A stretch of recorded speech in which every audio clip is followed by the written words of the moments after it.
Welcoming our channel kit. So guys, तो आज हम स्टार्ट करने वाले हैं क्लास 11th का फिजिक्स का chapter 2 units and measurement. So guys, तो इस चैप्टर में हम देखने वाले हैं क्वांटिटी क्या होता है, फिजिकल क्वांटिटी क्या होता है और इससे रिलेटेड कुछ टर्मिनोलॉजी हैं और भी बहुत सारे कंसेप्ट्स हैं, डायमेंशंस के बारे में, एरर्स के बारे में। हम इसके बारे में आगे हम पढ़ेंगे। तो सो गाइस, तो हम अपने वीडियो को आगे बढ़ाते हैं। So guys, let's we started our video. So guys, देखते हैं यूनिट्स एंड मेजरमेंट क्या होता है। तो गाइस, इंट्रोडक्शन में पिछले वीडियो में हमने देखा था कि फिजिक्स क्या होता है, फिजिक्स के ऑल अराउंड कितने टॉपिक्स होते हैं, कितने इसके टाइप्स होते हैं, फिजिक्स के कितने ब्रांचेस होती हैं, फिजिक्स के कुछ महत्वपूर्ण हमने किस्सों को देखा था, जिससे कि फिजिक्स क्या होता है, फिजिक्स के बारे में, फिजिक्स साइंस को कैसे, फिजिक्स साइंस का कैसे एक पार्ट है। सो गाइस, तो हम लोगों ने पिछली बार पढ़ के रखा है पिछले चैप्टर में कि physics is all about observing natural phenomena measuring different physical quantity. तो इंट्रोडक्शन में हमने क्या पढ़ा था, physics is all about observing natural phenomena. Physics क्या है, नेचुरल फिनोमिना को ऑब्जर्व करना ही फिजिक्स है। नेचुरल फिनोमिना को ऑब्जर्व करना ही फिजिक्स है। और कहते हैं जो फिजिकल क्वांटिटी, अब हम देखेंगे कि फिजिकल क्वांटिटी क्या है। तो फिजिकल क्वांटिटी क्या है, physical quantity is a quantity which can be measure. तो फिजिकल क्वांटिटी क्या है, जिसको हम मेजर कर सके, जैसे कि मेरा मास है तो मैं अपना मास को मेजर कर सकता हूँ। तो मान लीजिए मेरा मास 63 किलो है, तो मैंने अपने मास को मेजर किया तो मेरा 63 किलो आया। तो ये हम मेजर कर सकते हैं, जिस चीज़ को भी हम मेजर कर सकते हैं वो सब फिजिकल क्वांटिटी है। तो फिजिकल क्वांटिटी का मतलब हमको समझ में आ गया। इसके एग्जाम्पल हम देख देखिए, मास कोई है, कोई लेंथ है, कोई टाइम है, कोई या फिर कोई फोर्स है। हम किसी चीज़ पे कितना न्यूटन का फोर्स लगा रहे हैं, ये सब भी फिजिकल क्वांटिटी में ही आता है। तो फिजिकल क्वांटिटी हमको समझ में आ गया। फिजिकल क्वांटिटी होता क्या है, फिजिकल क्वांटिटी वो क्वांटिटी है जिसको हम मेजर कर सकते हैं। जैसे कि दूध है, दूध को हम मेजर कर सकते हैं। तो गाइस, तो अब देखते हैं फिजिकल क्वांटिटी के टाइप्स कितने होते हैं, फिजिकल क्वांटिटी के कितने टाइप्स होते हैं। तो देखा जाए यहाँ पे टाइप्स, तो एक होता है फंडामेंटल क्वांटिटी, एक होता है डिराइव्ड क्वांटिटी और एक होता है सप्लीमेंट्री क्वांटिटी। ये 3 तरह के होते हैं फिजिकल क्वांटिटी के टाइप्स। ठीक है गाइस, तो आगे चलते देखते हैं। ये देखिए, फिजिकल क्वांटिटी होता है, फिजिकल क्वांटिटी का क्या मतलब है, fundamental quantity, not a physical quantity. Fundamental quantity क्या होता है, फंडामेंटल क्वांटिटी वो होता है जो कि किसी से मिलके ना बना हो, जो कि फंडामेंटल हो। जैसे कि बहुत सारे एटम से मिलके, 2 एटम से मिलके एक मॉलिक्यूल बनता है, तो ये एक एटम एक फंडामेंटल यूनिट होता है। इसी तरह क्वांटिटी में होता है, क्वांटिटी में एक फंडामेंटल होता है जो कि सबसे ओरिजिन में होता है। ओरिजिन यानी कि जो सबसे स्टार्टिंग में हो, जिसका सबसे पहले नंबर नाम लिखा है। कि इसमें होता है मास आ जाएगा, mass, length, time, electric current, temperature, amount of substance, luminous intensity. ये 7 कुछ फंडामेंटल क्वांटिटी हैं। सिर्फ 7 ही फंडामेंटल क्वांटिटी होती हैं, ये किसी से मिल के नहीं बनती हैं। ये हमेशा ये खुद ही इंडिपेंडेंट होती है। इंडिपेंडेंट दैट मीन्स कि ये किसी से मिल के नहीं बनी है, ये खुद पर ही निर्भर है, ये अकेले हैं। सो गाइस, तब डिराइव्ड क्वांटिटी मतलब क्या होता है, dependent on other physical quantity. Derived quantity का मतलब सिंपल यही है कि जो डिराइव्ड क्वांटिटी होंगी वो फंडामेंटल क्वांटिटी से मिलकर ही बनी होंगी। जैसे कि हम एरिया ले लें, एरिया क्या होगा, एरिया होगा, अगर रेक्टेंगल का एरिया ले तो L इंटू बी, तो बी क्या है, लेंथ क्या है, लेंथ L है, ब्रेथ भी क्या है, ब्रेथ भी लेंथ ही है, ब्रेथ भी एक तरह का लेंथ ही है। तो L इंटू एल, तो ये दोनों लेंथ से मिलके बन गया। वॉल्यूम क्या है, L का स्क्वायर, L का क्यूब, ये हो गया। स्पीड का डिस्टेंस अपॉन टाइम, तो डिस्टेंस अपॉन टाइम तो क्या होगा, L अपॉन टी। इसी तरीके से ये सब मिलके बने, जो और एक्सेट्रा जितने भी डिराइव्ड क्वांटिटी होती हैं वो सब के सब फंडामेंटल क्वांटिटी से मिलके बने होते हैं। और सप्लीमेंट्री क्वांटिटी देखा जाए, इसके 2 टाइप्स होते हैं, इसके 2 टाइप्स होते हैं। ये एक प्लेन एंगल होता है और एक सॉलिड एंगल है। प्लेन एंगल क्या है? प्लेन एंगल वो एंगल है जो कि एक किसी प्लेन पे बनाया जा सके। प्लेन यानी कि कोई मान लीजिए एक पेपर है, उसके ऊपर हम कोई एंगल बना रहे हैं, उसको हम प्लेन एंगल कहते हैं। और एक होता है सॉलिड एंगल। सॉलिड एंगल ये है कि जैसे कि मान लीजिए कोई एक कोन है, कोन के अंदर का जो हिस्सा होता है उसका एंगल जो होता है, उसके एंगल को ही सॉलिड एंगल कहा जाता है। इसको हम आगे पढ़ेंगे, ये तो अभी आपको शुरुआत है, इसके आगे हम पढ़ने वाले हैं अभी। तो गाइस, तो ये आपको समझ में आ गया सॉलिड एंगल क्या होता है, प्लेन एंगल क्या होता है। तो गाइस, आप इसको उतार लीजिए, मैं हट जाता हूँ यहाँ से। आप तो गाइस, तो हमने तो पढ़ लिया फिजिकल क्वांटिटी क्या होता है। फिजिकल क्वांटिटी यानी कि direct quantity, fundamental quantity, supplementary quantity. तो गाइस, तो अब हम देख रहे हैं क्या चीज़, यूनिट्स। यूनिट्स क्या होता है? यूनिट्स क्या होता है? To measure a physical quantity, किसी फिजिकल क्वांटिटी को मेजर करने के लिए we have to decide some reference. हमको फिजिकल क्वांटिटी को मेजर करने के लिए एक रेफरेंस की जरूरत होती है। वही उसी रेफरेंस के बेसिस पे हम किसी भी फिजिकल क्वांटिटी को मेजर कर सकते हैं। तो उसी रेफरेंस को हम क्या कहते हैं? यूनिट कहते हैं। उसी रेफरेंस को, मान लीजिए हम किसी फिजिकल क्वांटिटी को मेजर करना चाहते हैं, जो उस फिजिकल क्वांटिटी को मेजर करने के लिए जो हमको एक रेफरेंस चाहिए, वही रेफरेंस हमको यूनिट होता है, वही रेफरेंस यूनिट होता है। सो गाइस, तो हमको समझ में आ गया यूनिट क्या होता है। अब देखते हैं मेजरिंग क्या होता है, मेजरमेंट क्या होता है। यानी कि हम यहाँ देखेंगे मेजरमेंट क्या होता है? The process of associating numbers and physical quantity. The process of associating numbers and physical quantity, यानी कि मेजरमेंट क्या होता है कि जो एसोसिएशन होता है जो नंबर्स का फिजिकल क्वांटिटी के साथ, उसी प्रोसेस को मेजरमेंट कहा जाता है। सो गाइस, तो हम देखते हैं एक अलग तरीके से थोड़ा सा, ताकि तब हमको समझ में आ जाएगा। तो देखिए, मान लीजिए कोई क्वांटिटी दिया है। अब अगर हमको ये क्वांटिटी दिया है, तो ये होगी इसकी एक न्यूमेरिकल वैल्यू। जैसे कि यहाँ एग्जांपल देकर रखा है, force is equal to 10 newton. तो यहाँ पे 10 क्या है? ये एक क्वांटिटी है, फिजिकल क्वांटिटी, और ये है क्या? एक यूनिट, यानी कि ये न्यूमेरिकल वैल्यू और एक ये यूनिट। तो यहाँ देखेंगे क्वांटिटी, इसको हम कहते हैं न्यूमेरिकल वैल्यू, इसको हम कहते हैं यूनिट। तो इन दोनों का जो प्रोसेस है उसी को हम क्या कहते हैं? मेजरमेंट। तो गाइस, तो अब हम देखते हैं, अगर हमें पास लेंथ दिया है 5 metre is equal to 500 centimetre. So guys, तो हमने यहाँ देखा कि अगर हम मीटर को अगर सेंटीमीटर कर रहे हैं, यानी कि हम यूनिट को घटा रहे हैं, अगर हम यूनिट को घटा रहे हैं तो हमारी जो न्यूमेरिकल वैल्यू है ये बढ़ रही है। यानी हमने यूनिट को घटाया तो हमने क्या पाया कि न्यूमेरिकल वैल्यू क्या हो रही है? इंक्रीज हो रही है। तो यहाँ से हम क्या निकाल सकते हैं? यहाँ से हम क्या देख सकते हैं कि जब n घटेगा, इस तरह नहीं होगा, यानी कि जब u घटेगा तब n क्या होगा? बढ़ेगा। तो n क्या होगा? बढ़ेगा। तो इससे हम क्या निकाल सकते हैं?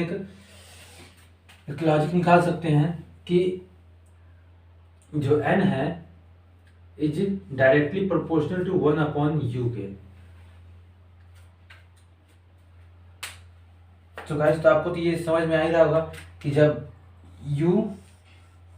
u घटेगा तो n बढ़ेगा, इसलिए n is directly proportional to 1/u। So guys, तो हम देख रहे हैं कि अब हमने पढ़ा था फंडामेंटल क्वांटिटी में कुछ ऐसी क्वांटिटी थी जो हमको समझ में तो आई नहीं थी अभी। जैसे कि लुमिनियस इंटेंसिटी का कंसेप्ट था।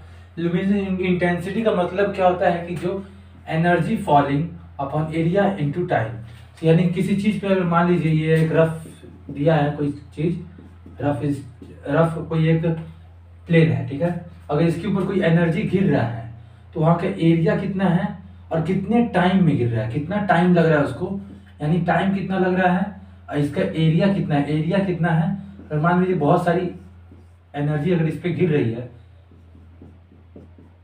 बहुत सारी एनर्जी इस पे अगर गिर रही है तो इसका एरिया कितना है और इसको टाइम कितना लग रहा है, यानी कि एरिया और टाइम को मल्टीप्लाई करके जो भी इसका एनर्जी गिरना होगा उसकी उसकी वैल्यू और अपॉन एरिया इनटू टाइम, इन दोनों को हम रिलेट करेंगे तो हमको इंटेंसिटी पता चलता है। तब हमको पता चलता है इंटेंसिटी होता क्या है। आगे देखा जाए यानी कि अमाउंट ऑफ सब्सटेंस। तो अमाउंट ऑफ सब्सटेंस क्या होता है, इट्स जस्ट अ नंबर, ये एक तरह का सिर्फ एक तरह का नंबर होता है। तो जैसे कि मान ले कि एक डजन एग, यानी कि एक डजन एग मान ले, तो एक डजन एग में कितने पीसेस होते हैं, सिर्फ 12 पीसेस होते हैं, यानी कि 12 पीसेस होते हैं। उसी तरह एक मोल एग यानी 1 मोल एग में कितने कितने पीसेस होंगे, तो यहाँ देखते हैं 6.02222 इंटू 10⁻23 पीसेस, यानी कि अगर हम इसको कैलकुलेट करें तो 1 मोल में 6.02222 इंटू 10⁻23 पार्टिकल्स होते हैं। अब इसको हम क्या कहते हैं, एवोगैड्रोस नंबर कहते हैं। हमने 9th में पढ़ा था इसके बारे में, मूल कंसेप्ट, उसके अंदर में आपको मिला था होगा एवोगैड्रो नंबर, वही है, उसी को यहाँ पे अमाउंट ऑफ सब्सटेंस कहा गया है, मोल को ही यहाँ पे अमाउंट ऑफ सब्सटेंस कहा गया। हमने तो पढ़ लिया कि इल्यूमिनेशन इंटेंसिटी क्या होता है, अमाउंट ऑफ सब्सटेंस क्या होता है। तो अब देखते हैं प्लेन एंगल और एक है सॉलिड एंगल। तो प्लेन एंगल और सॉलिड एंगल को देखने के लिए अब हम चलते हैं। तो इसकी जो यूनिट होती है उसको क्या कहते हैं हम, रेडियन। तो उसको हम क्या कहते हैं, रेडियन। तो इसको हम इस तरह समझते हैं कि मान लीजिए कोई एक सर्कल दिया है, इसका जो रेडियस है वो r है, और इसके जो बीच में जो एंगल सबटेंड होता है वो थीटा है, और इसकी जो आर्क लेंथ है वो l है। तो हम जो थीटा, जो इसके अंदर जो एंगल है थीटा, यानी कि एक प्लेन पे सर्कल को ड्रॉ किया गया है, उसके अंदर एक जो एंगल सबटेंड किया गया है फ्रॉम द सेंटर, उसको हम थीटा लिए हैं। और थीटा इज इक्वल टू क्या होता है, length, arc length upon radius, यानी कि L अपॉन आर। तो जहाँ की L क्या है, आर्क लेंथ, और R क्या है, रेडियस। आर्क क्या है, रेडियस है। तो इस तरीके से जो थीटा की जो यूनिट है वो हमने क्या होता है, रेडियन। तो रेडियन को ही हम प्लेन एंगल कहते हैं, यानी कि यहाँ जो एंगल सबटेंड है उसी को हम क्या कहते हैं, प्लेन एंगल। यानी कि मान लीजिए जब किसी प्लेन में किसी सर्कल को ड्रॉ करके अगर उसका सेंटर से अगर किसी आर्क लेंथ को ड्रॉ किया जाता है तो उसके बीच का जो एंगल सबटेंड होता है उसको हम क्या कहते हैं, प्लेन एंगल कहते हैं। तो यहाँ पे लेंथ का यूनिट क्या होता है, मीटर, रेडियस का यूनिट क्या होगा, ये भी मीटर ही होगा। तो इस तरीके से हमको इसका यूनिट मिल जाएगा। अब आगे देखते हैं सॉलिड एंगल। सॉलिड एंगल क्या होता है, सॉलिड एंगल जैसे कि ये प्लेन पे किसी सर्कल को ड्रॉ करने पे जो भी इसको एंगल जो सबटेंड हुआ है from centre by arc length, इसको हम क्या कहते हैं, प्लेन एंगल कहते हैं। उसी तरीके से अगर हम किसी कोन के अंदर का जो एंगल जो सबटेंड होता है, जो भी कोनिकल एंगल होता है, उसी को हम क्या कहते हैं, सॉलिड एंगल कहते हैं। जैसे कि मान लीजिए एक कोन है 3D से, ये जो होता है सॉलिड एंगल, यानी जो कोन होता है, जो 3D कोन होता है, 3D, उसको हम 3D पिक्चर कहते हैं। उसको अगर हम यहाँ देखेंगे तो यानी मान लीजिए ये कोन है, इसके बीच का जो एंगल है, इसके यानी कि हम बीच में देखेंगे तो जो इसके बीच का जो एंगल सबटेंड हुआ है उसी को क्या कहा जाता है, सॉलिड एंगल कहा जाता है। तो यहाँ पे तो ये तो सिर्फ एक डेफिनेशन दी हुई है, लेकिन हम अगर प्रैक्टिकली समझना चाहें तो हम इस तरीके से समझ सकते हैं, जो कोन के अंदर का जो एंगल सबटेंड होता है, जैसे कि हमने कभी खाया होगा जो भुजा मिलता है, 5 रुपए का 10 रुपए का जो मिलता है भुजा, उसके अंदर कोन बना के देते हैं ना, या फिर जैसे कि आइसक्रीम होता है, कोन वाली आइसक्रीम, उसके अंदर भी देखिए जो उसके अंदर का जो एंगल होगा उसी को हम क्या कहते हैं, सॉलिड एंगल कहते हैं। तो हमने देख लिया। अब हम देखते हैं system of unit. System of units होता क्या है, क्या होता है सिस्टम का यूनिट, यूनिट्स के जो सिस्टम होते हैं वो कैसे होते हैं, कितने तरह के होते हैं, अब ये देखेंगे आप। तो जो सिस्टम के यूनिट्स होते हैं वो 3 तरह के होते हैं, एक MKS सिस्टम होता है, एक CGS सिस्टम होता है, और एक FPS सिस्टम होता है। तो हम देखते हैं MKS सिस्टम क्या है। MKS सिस्टम यानी कि मीटर, किलोमीटर और सेकेंड, यानी कि अगर इसके लेंथ को देखा जाए तो लेंथ इसका मीटर में होता है, मास इसका किलोग्राम में होता है, और टाइम इसका सेकेंड में होता है। और हम CGS की बात करें तो CGS का यानी कि सेंटीमीटर ग्राम सेकंड का जो होता है, लेंथ सेंटीमीटर में होता है, मास ग्राम में होता है, और टाइम होता है पाउंड में होता है। और देखा जाए नहीं पाउंड में नहीं होता, ये पाउंड में नहीं, गलती हो गया। यहाँ पे होता है सेकंड में, ये भी होता है सेकंड में। अब एफपीएस में देखा जाए तो यहाँ पे लेंथ होता है फुट में, मास होता है पाउंड में, और टाइम होता है सेकंड में। तो बताइए, अब ये देखिए, अब हम आगे चलेंगे एसआई सिस्टम पे। तो एसआई सिस्टम क्या है, एसआई यूनिट क्या है, एसआई सिस्टम और एसआई यूनिट क्या है। तो अगर हम मान लें कि हमारे अलग अलग हमारा देश है इंडिया, अगर हमारे अलग अलग स्टेट्स में अलग अलग लैंग्वेजेस बोली जाती हैं, तो हम अब उसका एक अगर हम उसका एक मेन पॉइंट देखें, यानी कि अलग अलग देश है, अलग अलग देशों में अलग अलग तरह की भाषाएं बोली जाती हैं, लेकिन हम इंटरनेशनली एक्सेप्टेड लैंग्वेज को क्या कहते हैं, English. English is a internationally accepted international language. इसी तरह एक हर जगह का अलग अलग कहते सिस्टम, मेजरिंग का सिस्टम होने की वजह से एक कमेटी बैठाई गई, सिस्टम इंटरनेशनल ऑफ यूनिट। इसको इन्होंने क्या कहते हैं, एक ऐसा सिस्टम बनाया। ऐसे सिस्टम में एक ऐसा सिस्टम बनाया कि जो कि रेशनल हो, सबके लिए इक्वल हो, पूरी दुनिया यानी कि वर्ल्ड में सब कोई इसकी इसी के बराबर चले, सब कोई इसी को माने। इसलिए एक कहते हैं सिस्टम बनाया गया, SI system, system international unit. इसको इसलिए बनाया गया ताकि ये इसको बनाया गया, ये कौन कौन फॉलो करता है, it is internationally accepted system of India. India क्या हम कहेंगे यहाँ पे, world, not India, only India, it is all over world. In all over world में इस सिस्टम को माना जाता है, यानी कि ऐसे सिस्टम को हम कहीं पे जाए, अमेरिका जाए, लंदन जाए, सिंगापुर जाए, कहीं पे भी जाए, तो हम इस सिस्टम को कहीं पे भी हम अप्लाई कर सकते हैं। अब देखा जाए इसके अंदर होता क्या है सिस्टम में, 7 फंडामेंटल बेस यूनिट। तो हमने एक पढ़ा था थोड़ी देर पहले, length, mass, time, electric current, luminous intensity, amount of substance, और कहते हैं ऐसी कुछ क्वांटिटीज को हमने पढ़ा था, फंडामेंटल क्वांटिटीज को, वो ऐसे सिस्टम में ही आते हैं। और हमने थोड़ी देर पहले 2 सप्लीमेंट्री यूनिट्स पढ़े थे, प्लेन एंगल, सॉलिड एंगल वाले, तो वो भी इन्हीं में आते हैं।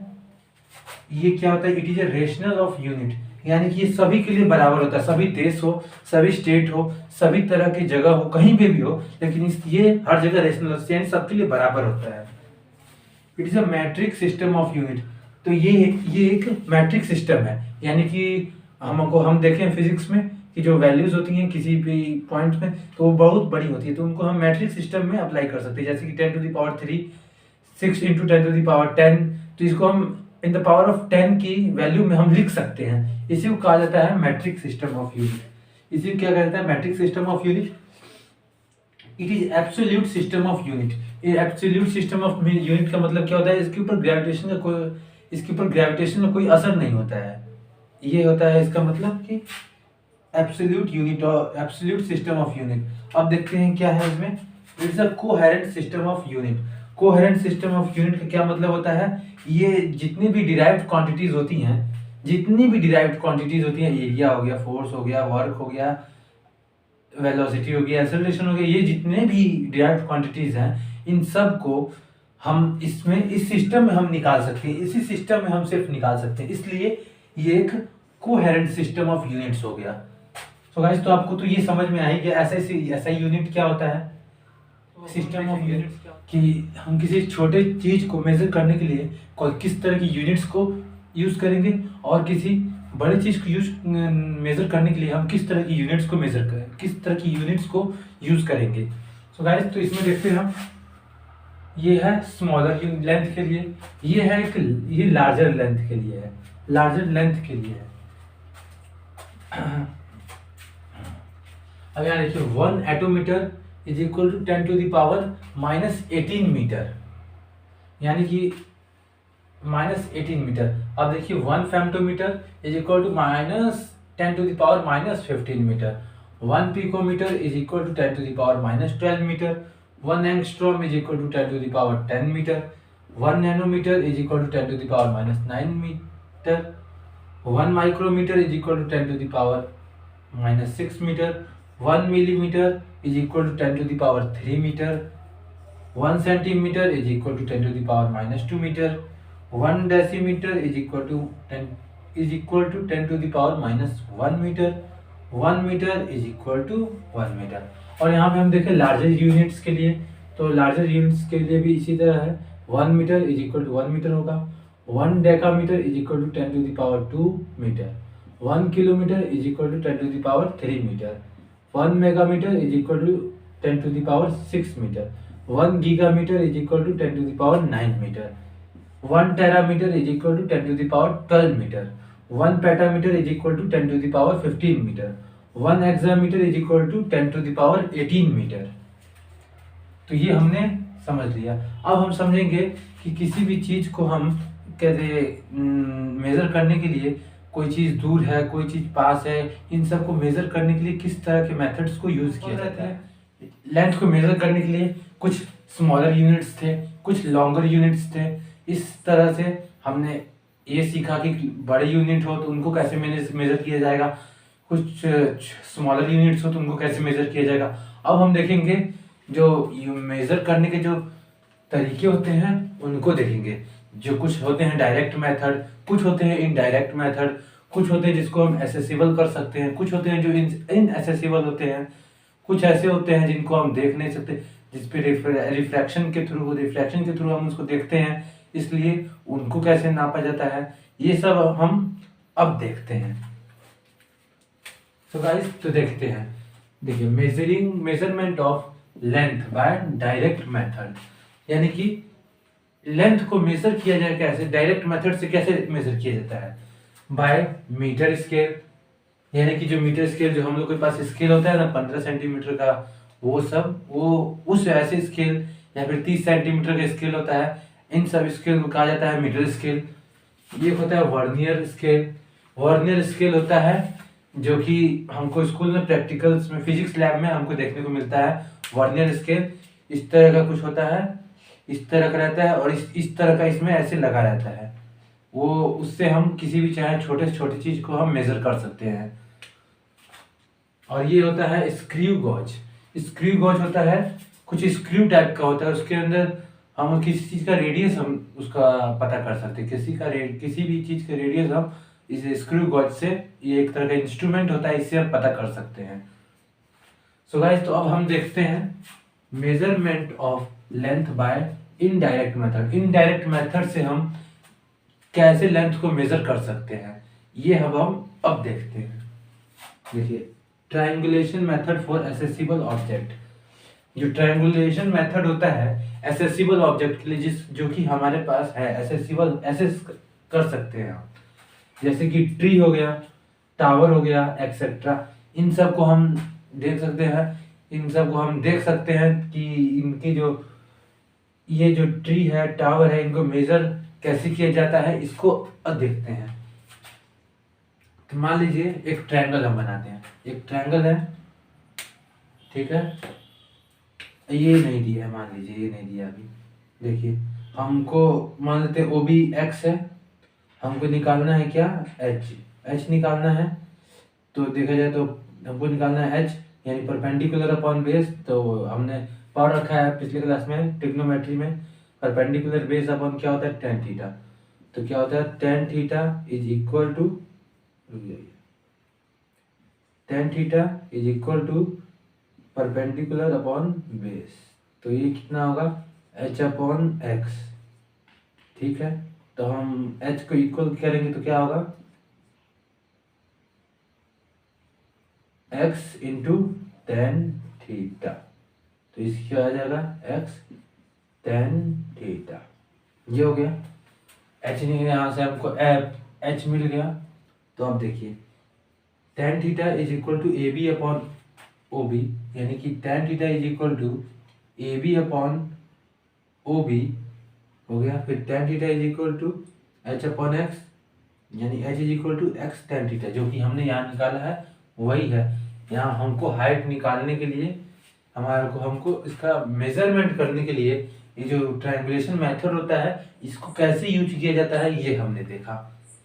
अब हम देखेंगे कि जो एसेसिबल ऑब्जेक्ट है, ये नहीं, जो इनएसेसिबल ऑब्जेक्ट है, यानी ये तो एसेसिबल है, जिनको हम यहाँ देख सकते हैं इस तरीके से, तो इसको हम मेजर कैसे करते हैं ये तो हमने देख लिया। अब देखते हैं जो इनएसेसिबल है, जो कि हैं जिनको हम अपने ऐसे एक्सेस नहीं कर सकते हैं। इन एक्सेसिबल ऑब्जेक्ट्स को कैसे मेजर करते हैं ये देख लेते हैं।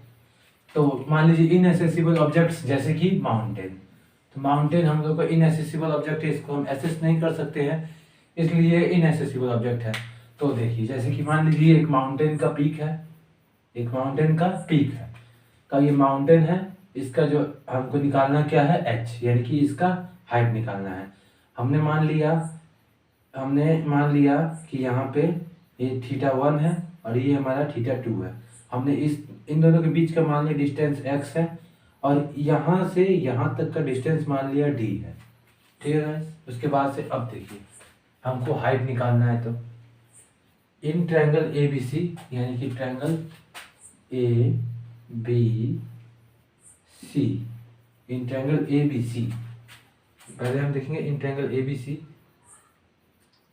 tan θ1 is equal to h upon x, यानी कि tan θ1 इज इक्वल टू क्या होगा h अपॉन x, यानी कि परपेंडिकुलर अपॉन बेस, इसीलिए होता है tan थीटा। तो हमको h निकालना है, तो परपेंडिकुलर अपॉन बेस, तो h अपॉन x, तो h अपॉन x हो गया। तो अगर हम x को करेंगे तो x इज इक्वल टू होगा h अपॉन tan θ1 और 1 अपॉन tan थीटा को लिख सकते हैं हम cot थीटा लिख सकते हैं ना, जो हमने 10th में पढ़ रखा है कि 1 upon tan theta is equal to होता है cot थीटा।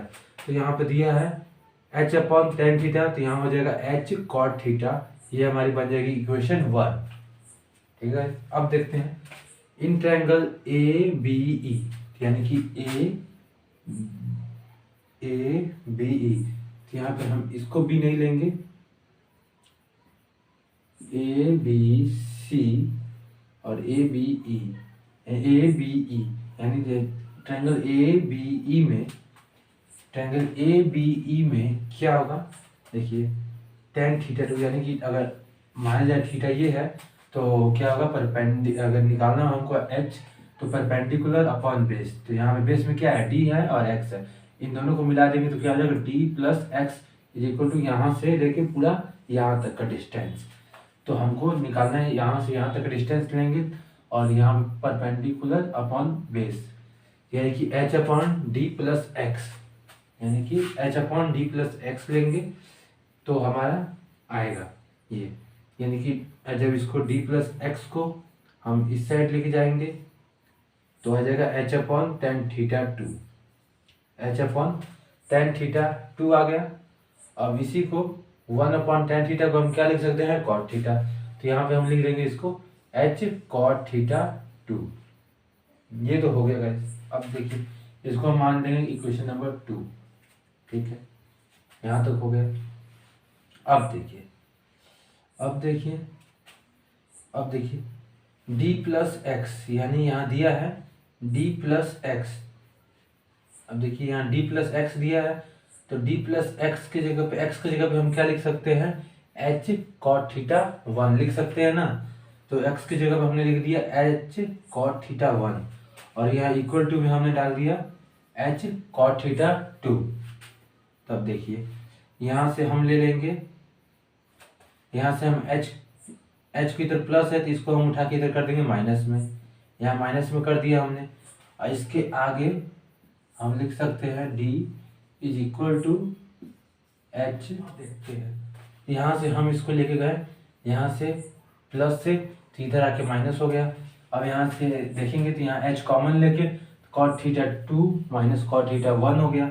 अब इसको जो है यहाँ मल्टीप्लाई में है, इसको उठा के यहाँ डिवाइड मिला देंगे, तो यहाँ h इज इक्वल टू हो जाएगा कितना d cot θ2 माइनस cot θ1। तो इससे हमारा क्या निकल जाएगा, h हमारा हाइट निकल गया कि d upon cot θ1 minus cot θ2 minus cot θ1। तो हमारा इससे क्या निकल जाएगा, माउंटेन का। अब हम देखते हैं पैरेलैक्स मेथड क्या होता है। पैरेलैक्स मेथड का मतलब होता है कि मान लीजिए मैं यहाँ से वहाँ पे एक ऑब्जेक्ट रखा है, अगर मैं अपनी इस आँख से देख रहा हूँ तो उसका एंगल क्या बनेगा, और अगर मैं इस आँख से देख रहा हूँ तो उसका एंगल क्या बनेगा। यानी कि जब कोई चीज़ एक जगह पर रखी है उसको देखने का अगर हम अलग अलग स्टैंड से देखें, अलग अलग रेफरेंस से देखें, अलग अलग पॉइंट ऑफ व्यू से देखें, तो उसका जो पोजीशन है वो चेंज नजर आएगा। उसी चेंज को ही कहा जाता है पैरेलैक्स मेथड। तो देखते हैं हम यहाँ पे पैरेलैक्स मेथड। पैरेलैक्स मेथड होता क्या है? तो parallax, it is the apparent shifting in the position of an object. ये जो शिफ्टिंग होती है पोजीशन ऑफ ऑब्जेक्ट की शिफ्टिंग होती है, जिसको हम देखने में हमारे चेंजेस आ जाते हैं with respect to background when we shift our eyes sidewise. यानी कि हम अपनी आइज को जिस साइड से हम देखेंगे हमको वो उसी साइड दिखाई देगा। इसलिए इसी मेथड को हम कहते हैं पैरेलैक्स मेथड। तो देखिए इसका फॉर्मूला होता है theta is equal to B upon S, यानी कि बी यहाँ बेसिस है, एस हमारा डिस्टेंस है। तो हम डिस्टेंस को निकालने के लिए बी अपॉन थीटा कर सकते हैं। हमको अगर थीटा दिया है, अगर बेसिस दिया है, तो हम इसके बदौलत डिस्टेंस को निकाल सकते हैं। तो देखते हैं हम इसको ये आगे का काम कैसे करते हैं। यानी कि मान लीजिए यहाँ एक ऑब्जेक्ट दिया है, अगर हम अपनी लेफ्ट आई से देखें तो हमको ये ऑब्जेक्ट यहाँ दिखाई देगा, और उसी टाइम अगर हम अपनी राइट आई से देखें तो ये ऑब्जेक्ट हमको यहाँ पे दिखाई देगा। तो यहाँ पे अपीयरेंस शिफ्टिंग आई। अगर हमको ये यहाँ पे दिखाई दे रहा, तो अगर ये भी होता तो हमको यहाँ दिखाई देता, लेकिन ये हमको इस साइड दिखाई दे रहा है। इसलिए पैरेलैक्स मेथड इसी को दिखाता है कि अपीयरेंस शिफ्टिंग, ये इस आंख से देखे तो यहाँ दिखा दिया, इस आंख से देखे तो यहाँ दिखा दिया। तो और इन दोनों के बीच का जो डिस्टेंस है इसको एस कहते हैं। तो आपको समझ में आ गया पैरेलैक्स मेथड क्या होता है। अब देखते हैं हम डायमेंशन। अभी हमने बताया आपको डायमेंशन होता है जब किसी भी फंडामेंटल क्वांटिटीज के ऊपर पावर को लगाया दिया जाता है तो डायमेंशन बन जाता है। तो देखते हैं, ये देखिए dimension of a physical quantity. Physical quantity के में डायमेंशन क्या होता है? Those are the power to which any fundamental quantity is raised in order to represent that physical quantity। जब किसी भी फिजिकल क्वांटिटी को रिप्रेजेंट करने के समय उसके ऊपर जो पावर को लगाया जाता है उसी को dimension of a physical quantity कहते हैं। अब देखिए जो भी फंडामेंटल क्वांटिटी होती है उनको हम किस डायमेंशन से हम जानते हैं, उसका ना डायमेंशन को किससे डिनोट किया जाता है। देखिए यहाँ पे जो मास है इसको डिनोट किया जाता है m से, और इसका नाम मास है, हमको पता चल गया है। और इसको डिनोट किया जाता लेंथ को डिनोट किया जाता है l से डिनोट किया जाता है लेंथ को, l से डिनोट किया जाता है, और इसका नाम है लेंथ। और उसके बाद इसको ये टाइम को डिनोट किया जाता है t से, इसका नाम है टाइम। अब देखिए टेम्परेचर है, टेम्परेचर को डिनोट किया जाता है किससे? K से, इसका नाम है केल्विन। क्या नाम है? केल्विन। फिर है इलेक्ट्रिक करंट को किससे रिप्रेजेंट किया जाता है? A से, इसका नाम है एम्पियर। क्या नाम है? एम्पियर। उसके बाद है लुमिनियस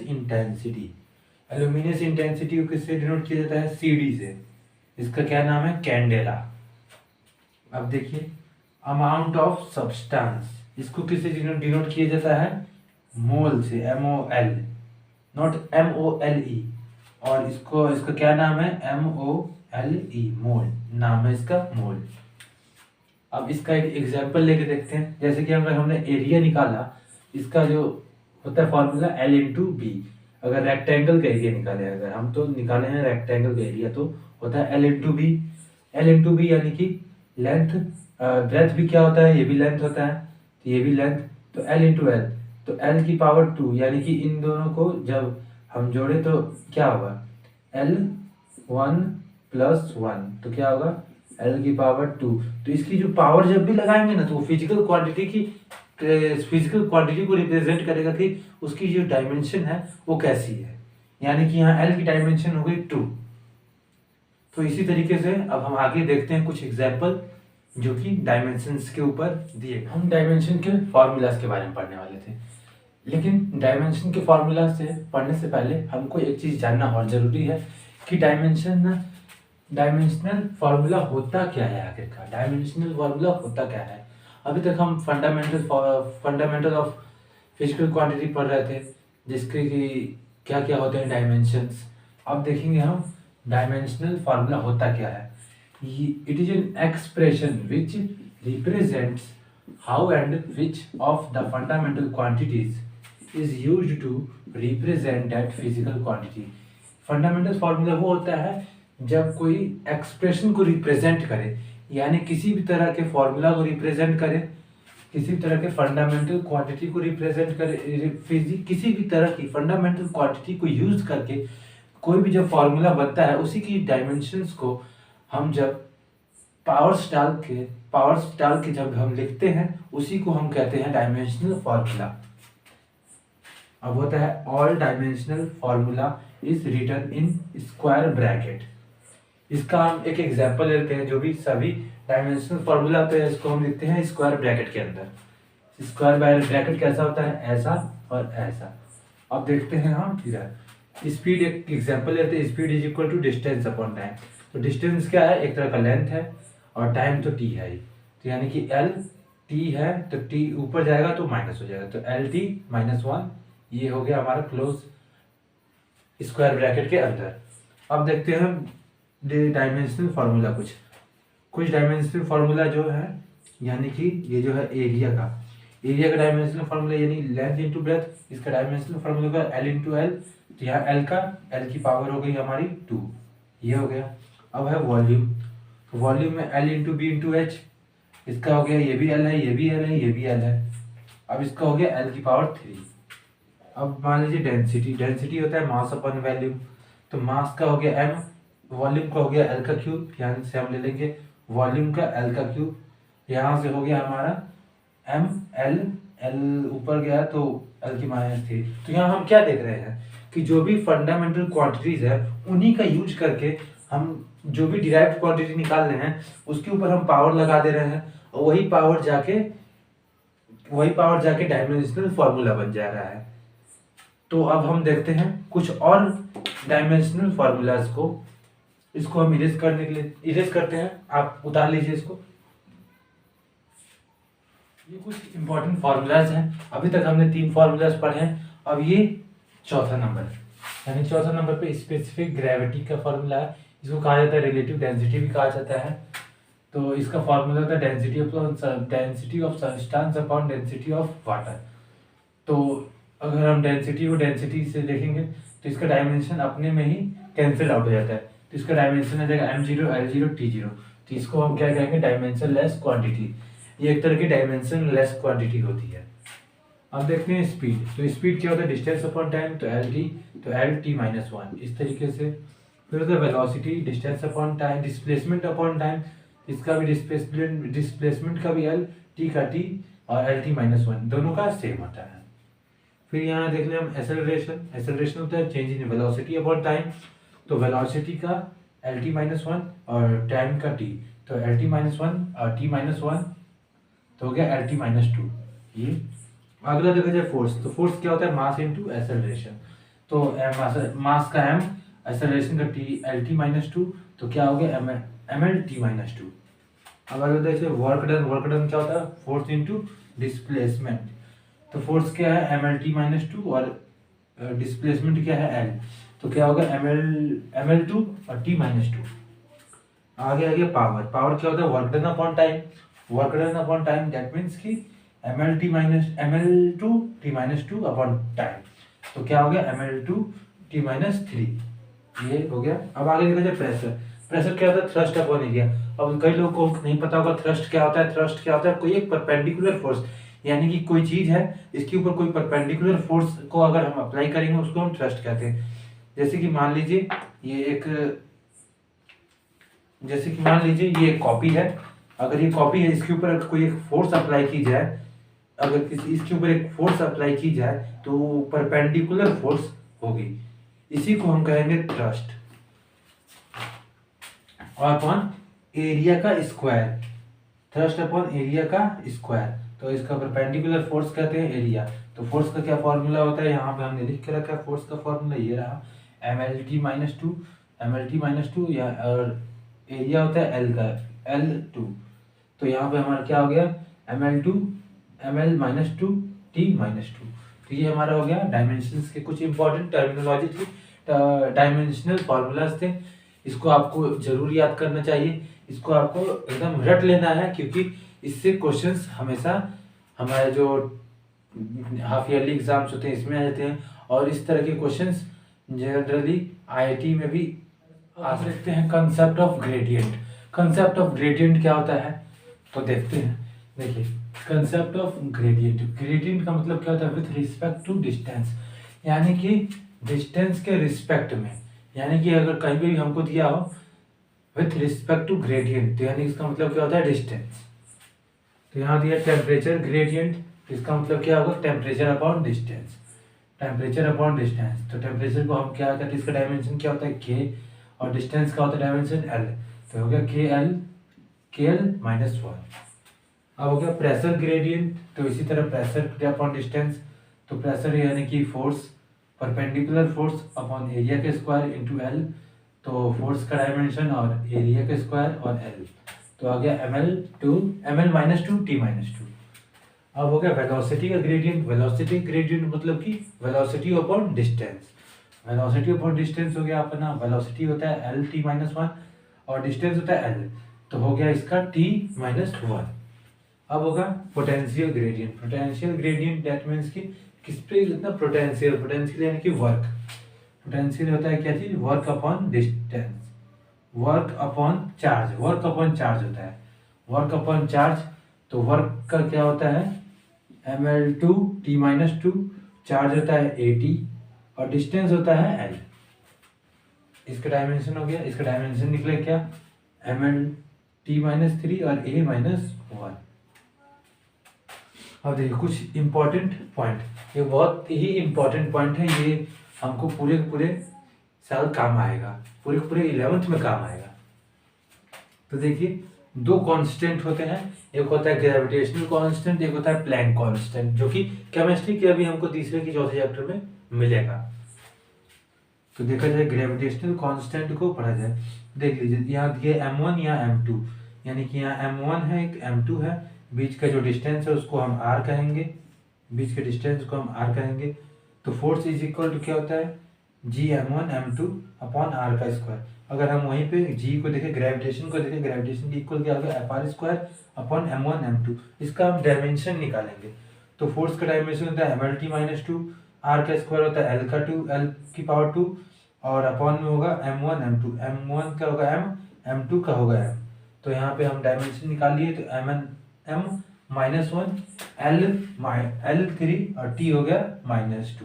तो ये हो गया हमारा ग्रेविटेशनल कांस्टेंट का डायमेंशन, इसको आप उतार लीजिएगा जरूर। और ये हो गया हमारा, ये हमारा है प्लैंक कांस्टेंट, प्लैंक कांस्टेंट ये प्लैंक साइंटिस्ट ने दिया था, प्लैंक कांस्टेंट। इसका फॉर्मूला है, ये दिया है इक्वल होता है E म्यू के, तो इसका फार्मूला हमारा बनता है E = H म्यू। अगर हम H देखें तो H यही होता है, क्या यही होता है प्लैंक कांस्टेंट, इसी को कहा जाता है प्लैंक कांस्टेंट H को। तो ये होता है E अपॉन म्यू के इक्वल। तो एनर्जी हमारा दिया है ML2 T2 अपॉन म्यू दिया है, म्यू क्या होता है, ये है, इसको क्या कहते हैं, म्यू को फ्रीक्वेंसी कहते हैं, E को एनर्जी कहते हैं, H को प्लैंक कांस्टेंट कहते हैं। तो म्यू हमारा को फ्रीक्वेंसी, तो फ्रीक्वेंसी क्या होता है, टाइम, टाइम पे, तो टाइम तो T -1। यहाँ पे अब देखिए H = क्या आ गया, ML2 T -1, इस तरह से इसका डायमेंशन आ गया। तो आप इन दोनों को तो एकदम याद कर लीजिएगा, ये दोनों बहुत जरूरी है। तो गाइस आप इसको उतार लीजिए, क्वेश्चन ऑफ डायमेंशंस। तो डायमेंशन का क्या एप्लीकेशन होता है ये अब हम देखेंगे। तो ये देखा जाए एप्लीकेशन ऑफ डायमेंशन, तो यहाँ पे होता है check the consistency of dimensional equation.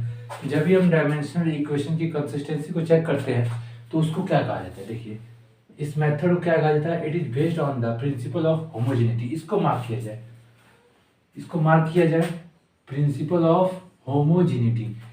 ये एक बहुत बड़ा टर्म है, प्रिंसिपल ऑफ होमोजेनिटी। इसका मतलब क्या होता है, ये आपको इस 2 लाइनों में समझ में आ जाएगा, लेकिन मैं आपको अलग से समझाना चाहता हूँ। प्रिंसिपल ऑफ होमोजेनिटी होता क्या है? देखिए, जैसे कि यहाँ पे दिया है Ml2 और एक दिया है L की पावर 2 और एक दिया है, एक इज इक्वल टू दिया है L⁴A। तो वो जो यहाँ पे जो L होगा, ये दोनों आपस में इक्वल हो जाएंगे और A इज इक्वल टू क्या हो जाएगा 2। यानी कि यहाँ इसके कहने का ये मतलब है कि जो दोनों साइड इक्वेशन के जो भी पावर डायमेंशन की जो भी पावर है वो हमेशा क्या होगी, सेम होगी।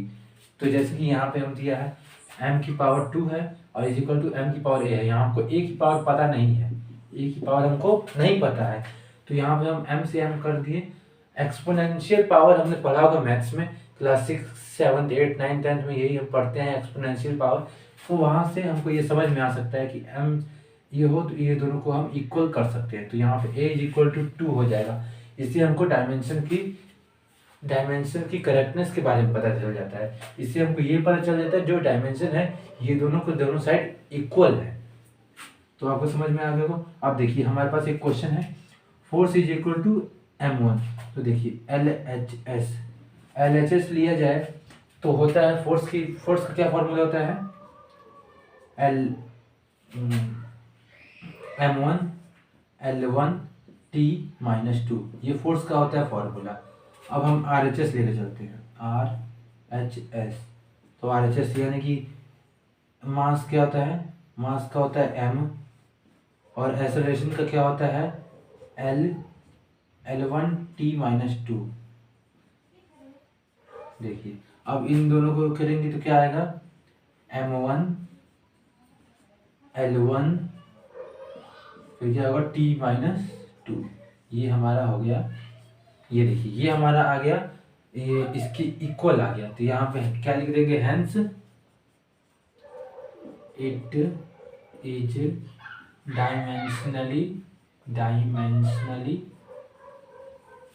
Dimensionally correct. ये हमारा हो गया। अब हम देखते हैं आगे क्या है, लिमिटेशन ऑफ डायमेंशनल एनालिसिस। यानी कि इसकी लिमिटेशन क्या होती हैं ये हम देख लेते हैं।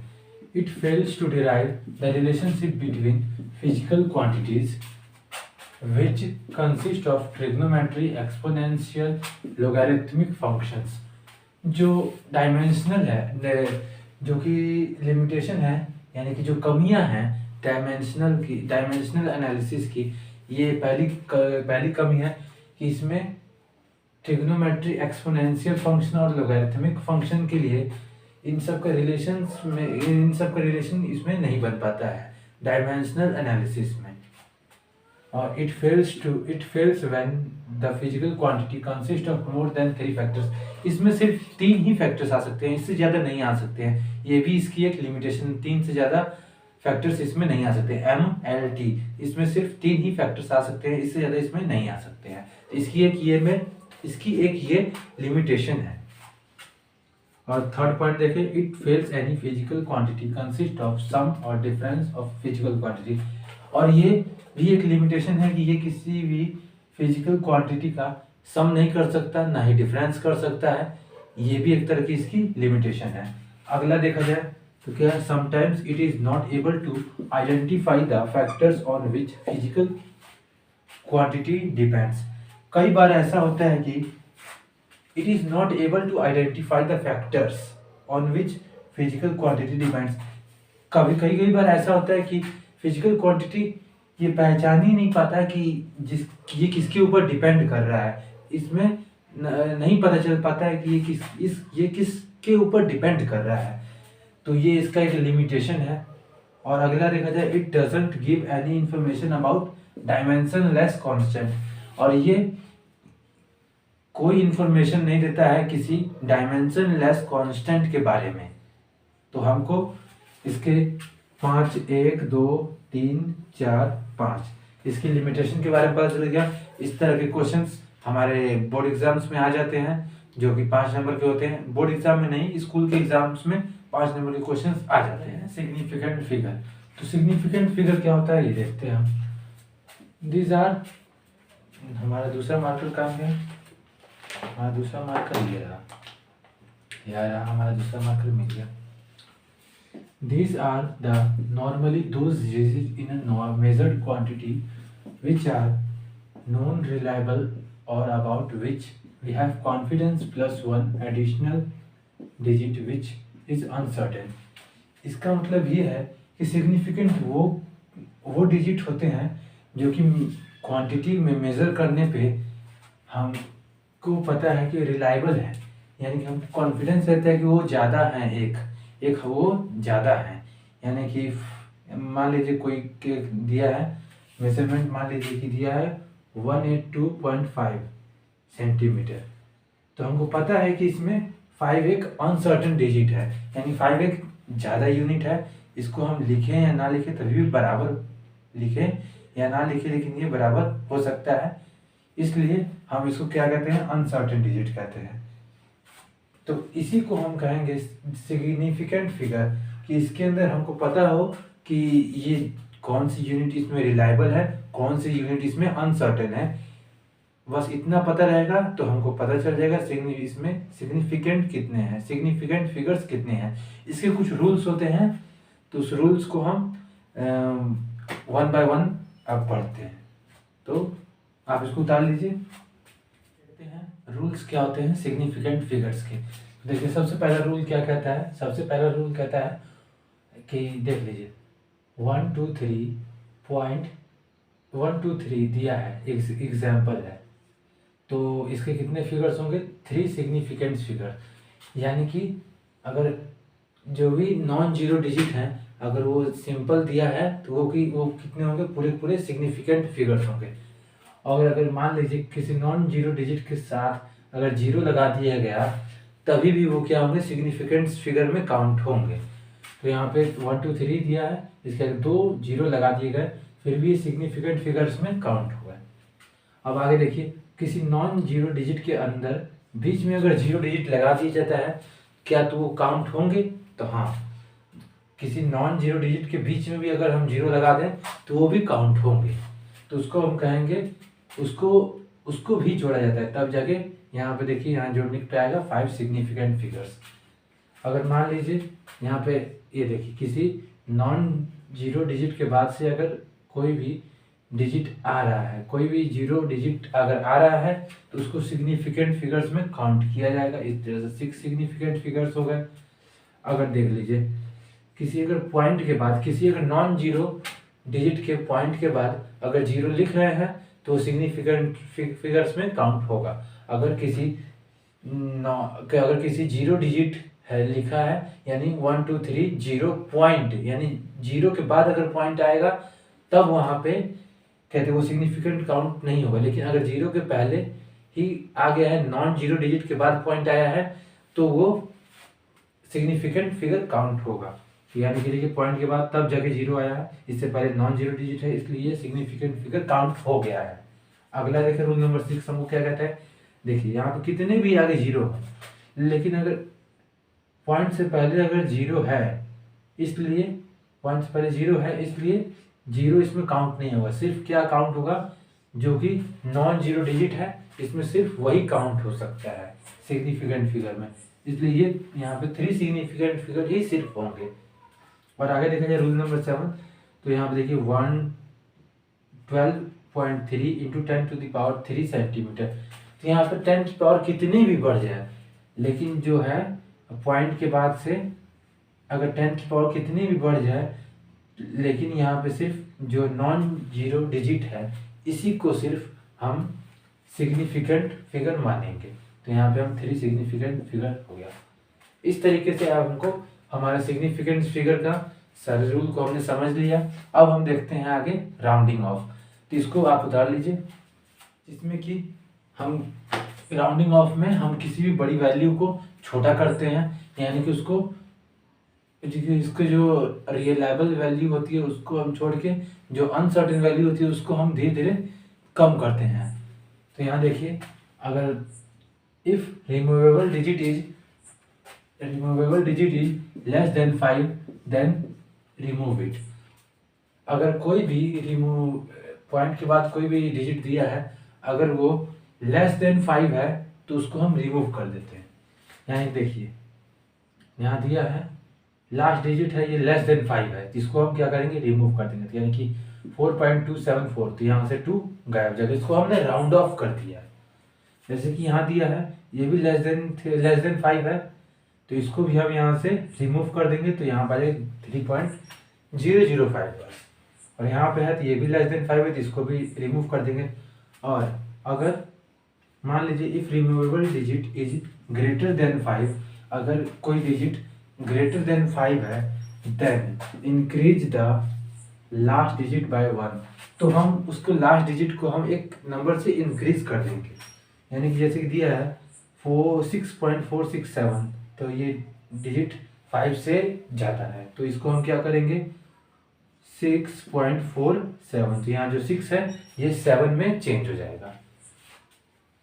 और अगर इसका मान लिया जाए if removable digit is exactly 5, अगर रिमूवेबल डिजिट खुद ही 5 हो तब क्या होगा, ये तो 5 से ज़्यादा की 5 से कम की बात हो गई, ये 5 से ज़्यादा की बात हो गई, अगर एग्जैक्ट अगर 5 ही हो तब क्या होगा, तब के लिए भी तो कोई रूल होना चाहिए, तो उसके लिए भी रूल है। अगर देखिए if last number is 5 then by 5 then remove by 5, अगर देखिए यहाँ पे 10.25 दिया है, तो जो अगर 5 के अगर पीछे वाली जो वैल्यू है अगर वो इवन हुई, अगर वो वैल्यू इवन हुई, लास्ट नंबर इज इवन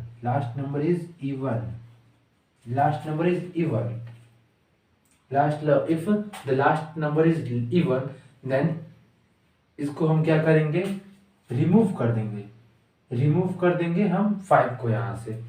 और अगर उसकी वैल्यू अगर ऑड हुई, यानी कि अगर जो लास्ट वाली वैल्यू है, यानी कि यहाँ पे अगर दिया था हमारे पास एग्जांपल क्या था 11.35 है, अगर ये ऑड है तो इसको हम क्या लिखेंगे 11 इसको एक इंक्रीज कर दीजिएगा, ऑड है तो इसको हम इंक्रीज करेंगे 11.4 आ जाएगा आंसर, इसका राउंडिंग ऑफ करने पे इतना आएगा। तो इस तरीके से हम राउंडिंग ऑफ करते हैं, इस तरह के क्वेश्चन हमको कॉम्पिटिटिव लेवल में 1-2 मार्क्स के और कहते हैं हमारे एग्जाम्स में 1-2 मार्क्स के मिल जाए। तो गाइज आप इसको उतार लीजिए, सिग्निफिकेंट फिगर पढ़ लिया, राउंडिंग ऑफ पढ़ लिया। अब हम पढ़ेंगे एक्यूरेसी क्या होता है, प्रिसीजन क्या होता है, एरर क्या होता है। देखिए एक्यूरेसी क्या होता है ये देखते हैं आप। It refers to the closeness of a measurement to the true value of a physical quantity. तो ये हमको एक्यूरेसी क्या बताता है, किसी भी मेजर्ड वैल्यू की ट्रू वैल्यू को जब हम मेजर करते हैं तो उसकी क्लोजनेस को एक्यूरेसी बताता है। तो उसकी क्लोजनेस को यानी कि उसके सबसे पास वाले कहते हैं क्वांटिटी को बताता है एक्यूरेसी। तो प्रिसीजन क्या होता है, it refers to the limit to which any physical quantity is measurement, यानी कि कोई अगर फिजिकल क्वांटिटी मेजरमेंट हो रही है उसकी लास्ट लिमिट कहाँ तक है, यानी कि जो उसकी अनसर्टेन वैल्यू है वो कहाँ तक जाएगी, उसकी लिमिट कहाँ तक है, उसी को क्या कहा जाता है, प्रिसीजन कहा जाता है। तो इसका हम एक एग्जाम्पल लेके समझेंगे तो हमको ज़्यादा समझ में आएगा। तो देखिए एग्जाम्पल है 5.213 kg, तो ये इसकी क्या है, एक ट्रू वैल्यू ऑफ ब्लॉक है। तो ट्रू वैल्यू ऑफ ब्लॉक है 5.213 kg। तो अगर हम इसको देखेंगे तो ये हमारी ट्रू वैल्यू ठीक है, और इसको अगर हम राउंड ऑफ करके अगर 5.2 कर दे रहे हैं, 5.2 kg कर रहे हैं, तो ये क्या होगी, मोर एक्यूरेट होगी, क्योंकि ये ना इसके बहुत क्लोज आ जाएगा। तो हमने क्या अभी क्या पढ़ा, जो क्लोज वैल्यू होगी किसी भी मेजर्ड क्वांटिटी के ट्रू वैल्यू के, तो वो हमारा क्या होगा, एक्यूरेसी होगा। अगर ये है, ये लिमिट है, यहाँ तक लास्ट अनसर्टेन यूनिट यहीं तक है, यहीं पे लिमिट आ गया है, इसलिए क्या होगा, ये हमारा होगा प्रिसीजन होगा, more precise value. Okay guys, अब आगे चलते हैं एरर क्या होता है, it is the difference between the true value and the measured value of the physical quantity. किसी भी फिजिकल क्वांटिटी की अगर एक मेजर्ड वैल्यू है और एक ट्रू वैल्यू, मान लीजिए उसकी ट्रू वैल्यू दी है 4 किलो, अगर उसकी मेजर्ड वैल्यू है 3.8 kg, तो उसका एरर कितना होगा? तो जितनी भी ट्रू वैल्यू होगी उसमें से मेजर्ड वैल्यू को निकाल देंगे, यानी माइनस कर देंगे, तो उसी के डिफरेंस को क्या कहते हैं? एरर कहते हैं। यानी इसमें डिफरेंस कितना आएगा? एरर कितना आएगा? 0.2 का, 0.2 kg का। तो यहाँ से हमको एरर पता चल गया। एरर के यहाँ हम एक एग्जाम्पल लेकर पढ़ लेते हैं। देखिए एरर, यानी मान लीजिए ट्रू वैल्यू दिया है माइनस मेजर्ड वैल्यू, ये हमारा फॉर्मूला है एरर निकालने का, ये हमारा फॉर्मूला है, तो इसको नोट डाउन जरूर कर लीजिएगा। ये हमारा है फॉर्मूला, ठीक है गाइस। अब देखिए एग्जाम्पल है 5 kg, ये क्या दी है? एक्चुअल वैल्यू है 5 kg, और दी है मेजर वैल्यू दी है 4.8 kg। तो मान लीजिए एरर हमारा कितना निकलेगा? Actual value minus measure value, तो आएगा कितना? 0.2 kg। तो इस तरह से हमने समझ लिया एरर क्या होता है। अब समझेंगे हम एरर के टाइप्स। एरर के कितने टाइप्स होते हैं? देखिए एरर के टाइप्स क्या है। एरर के टाइप्स यहाँ पे है constant error, least error, gross error, random error, और एक होता है सिस्टमेटिक एरर। सिस्टमेटिक एरर्स के भी 4 टाइप्स होते हैं। ये होता है instrumental error, imperfection in experiment techniques, personal error, और होता है error due to the external factors. जो एक्सटर्नल फैक्टर्स से जो भी एरर आते हैं वो होते हैं error due to external factor. तो गाइस अब हम इसको एक एक करके हम इन सभी एरर्स को हम एक एक करके थोड़ा पढ़ते हैं डिटेल में। तो आप इसको पहले उतार लीजिए। सो गाइस अब हम इसको डिटेल में पढ़ रहे हैं। देखिए कांस्टेंट एरर क्या होता है? कांस्टेंट एरर वो एरर होता है the error which occur by the same amount in each observation are called constant error. तो देखिए कांस्टेंट एरर क्या होता है? कांस्टेंट एरर इस एक तरह का एरर होता है जिसमें कि हमको हर बार एक ही गलती करते हैं, उस पर जो एक ही ऑब्जर्वेशन होती है हम उसको सुधार नहीं करते हैं, तो उसमें जो एक ही तरह की गलती मिलती है उसी को कांस्टेंट एरर कहते हैं। तो सेम अमाउंट दैट मीन्स कि एक जैसा ही हमको बार बार अमाउंट मिलता है, हम उसको ऑब्जर्व करते हैं जितने बार, तो उसी को हम क्या कहते हैं? Constant error. अब देखते हैं लीस्ट काउंट एरर क्या होता है। This are the errors impose by the measuring instrument. ये टोटली डिपेंड होता है किस पे? मेजरिंग इंस्ट्रूमेंट पे। तो इस जो मेजरिंग इंस्ट्रूमेंट होती है उसके वजह से जो एरर आता है उसको लीस्ट काउंट एरर कहते हैं, क्योंकि उसमें ना लीस्ट काउंट के लिए उसमें एक बना रहता है जो लीस्ट काउंट एरर को उसमें दिखाता है। स्केल पे हर एक स्केल पे लीस्ट काउंट एरर उसमें दिखाता है। तो ये टोटली डिपेंड किस पे होता है? मेजरिंग इंस्ट्रूमेंट पे। अब देखिए लीस्ट काउंट क्या होता है? The smallest division on scale of measurement of a physical quantity is called least count. जो कि स्केल पे सबसे छोटा डिवीजन होता है उसी को क्या कहा जाता है? Least count. तो आपको समझ में आ गया होगा लीस्ट काउंट क्या होता है। अब देखिए ग्रॉस एरर। ग्रॉस एरर क्या होता है? जो कि किसी पर्सन के केयरलेसनेस की वजह से जो भी एरर आते हैं उसको क्या कहा जाता है? Gross error. यहाँ पे लिखा गया this error are the error which occurs due to the carelessness of person is called gross errors. इतना तो आपको समझ में आ गया होगा। अब देखा जाए रैंडम एरर क्या होता है। This are the errors which irregularly and at the random is magnitude and direction. कभी भी रैंडमली कहीं मैग्नीट्यूड इधर हो जाए, कहीं मैग्नीट्यूड ज़्यादा हो जाए, कम हो जाए, ज़्यादा हो जाए, या फिर डायरेक्शन जो होता है स्केल का आगे हो जाए, पीछे हो जाए। तो ऐसा रैंडम एरर को आते समय जब आते हैं तो उसको हम क्या कहते हैं? रैंडम एरर कहते हैं। ऐसे इरेगुलरली जब कोई एरर आते हैं उसको हम क्या कहते हैं? Random error. गलती से आ जाते हैं ऐसे एरर्स। अब देखिए सिस्टमेटिक एरर्स। सिस्टमेटिक एरर्स क्या होते हैं? The errors which occurs in a single direction either positive negative direction are called systematic errors. तो देखिए सिस्टमेटिक एरर्स क्या होते हैं? सिस्टमेटिक एरर्स किस तरह के एरर्स होते हैं? जो कि इसके सिंगल डायरेक्शन में जाते हैं, इधर ये पॉजिटिव में जाएंगे नहीं तो ये नेगेटिव में जाएंगे। तो इनके डायरेक्शन होते हैं, ये एक किसी एक डायरेक्शन में जाते हैं, इनके एरर जो होते हैं किसी एक डायरेक्शन में होते हैं, इसलिए इसको क्या कहा जाता है, सिस्टमेटिक एरर कहा जाता है। तो अब हम देखेंगे आगे चल के कि एरर्स के ऐसे एरर्स को हम थोड़ा डिटेल में पढ़ते हैं। आप इसको उतार लीजिए। अब हम देखेंगे कि true value that means actual value निकालते कैसे हैं, यानी कि मीन वैल्यू निकालते कैसे हैं। तो देखिए, अगर हमको बहुत सारी वैल्यूज दी हैं इन क्वेश्चन, अगर हमको मिला है 5 मेजर वैल्यू को मेजर करने के लिए मिला है 5.1, 4.9, 5.2, 5 और 4.8, तो हम इसका मीन वैल्यू निकालेंगे कैसे। तो देखिए, हम जैसे कि एवरेज वैल्यू निकालते हैं ना, ये जितने भी होंगे उनको ऐड करके और जितनी क्वांटिटी होगी उससे डिवाइड कर दिया जाएगा। तो इसी तरह एक्चुअल वैल्यू डेट मीन्स की और मीन वैल्यू इसी तरह निकाली जाती है कि इन सबको ऐड करके और जितनी क्वांटिटी होगी 1, 2, 3, 4, 5 क्वांटिटी से इसको डिवाइड कर दिया जाएगा, तो हमको मीन वैल्यू निकल जाएगा। तो इस तरीके से हम निकालते हैं मीन वैल्यू। तो हमने समझ गया कि मीन वैल्यू कैसे निकाला जाता है।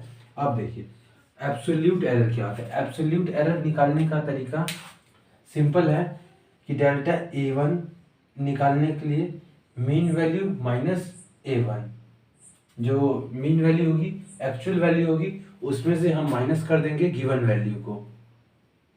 तो इस तरीके से निकाला जाता है। देखिए, the difference between the actual value and the measured value is called absolute error, यानी कि जो हमको एक्चुअल वैल्यू है हमारे पास है, जो कि सही है, जो कि ट्रू वैल्यू है, उसमें से अगर हम मेजर्ड वैल्यू को निकाल देंगे तो हमको क्या मिल जाएगा, एब्सोल्यूट एरर मिल जाएगा। तो हम करके दिखाते हैं। जैसे कि गिवन है हमको, ये हमको गिवन है एक्चुअल वैल्यू, ये क्या गिवन है हमको, एक्चुअल वैल्यू, और ये क्या दिया है हमको, ये एक मेजर्ड वैल्यू है, मेजर्ड वैल्यू, और ये भी क्या है, एक मेजर्ड वैल्यू है, ये भी एक क्या है, मेजर वैल्यू, मेजर्ड वैल्यू है। तो अब हम देखेंगे इसको हम कैसे यहाँ करेंगे। देखिए, एब्सोल्यूट एरर निकालने का क्या फॉर्मूला यहाँ बन गया है, ये देखिए, एब्सोल्यूट एरर निकालने का फॉर्मूला है true value minus measure value. तो देखिए, डेल्टा A1 यानी कि कहते हैं true value minus measured value, यानी कि 5.2 गिवन है, ट्रू वैल्यू है, और 5.1 जो कि गिवन वैल्यू है। तो यहाँ से हम माइनस किए तो 0.1 kg ये आ गया हमारा एब्सोल्यूट एरर। तो अगला देखा जाए, डेल्टा A2 निकाला जाए, तो यहाँ मीन जो हमको दिया है एक्चुअल वैल्यू माइनस दिया है A2, तो वहाँ से वैल्यू हम उठाएंगे, तो यहाँ माइनस, ये हमारा ट्रू वैल्यू है, यहाँ से माइनस करेंगे हम 5 kg, तो यहाँ से हमारा आ जाएगा एब्सोल्यूट एरर। और इसका एक और पॉइंट है, absolute error can be negative, positive, negative और जीरो। ये जो एब्सोल्यूट एरर है ये पॉजिटिव भी हो सकता है, नेगेटिव भी हो सकता है और जीरो भी हो सकता है। तो इस तरीके से हमने एब्सोल्यूट एरर पढ़ लिया। अब हम पढ़ेंगे मीन एब्सोल्यूट एरर, तो इसको आप उतार लीजिए। सो गाइस, अब हम देखेंगे कि मीन एब्सोल्यूट एरर क्या होता है। मीन एब्सोल्यूट एरर क्या होता है, तो देखते हैं।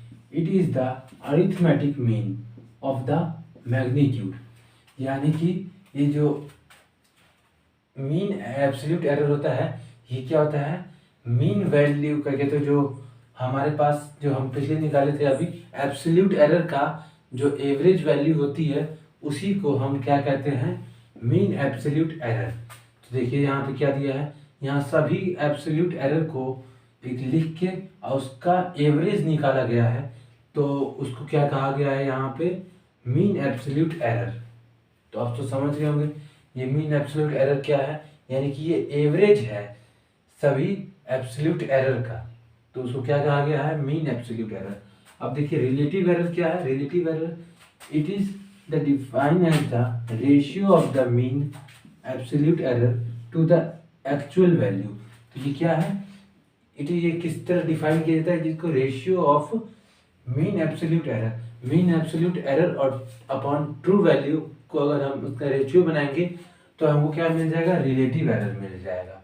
और इसी तरीके से ये है परसेंटेज एरर, तो ये रिलेटिव एरर इंटू 100 करेंगे तो हमको परसेंटेज मिल जाएगा और उसको हम क्या कहेंगे, परसेंटेज एरर कहेंगे।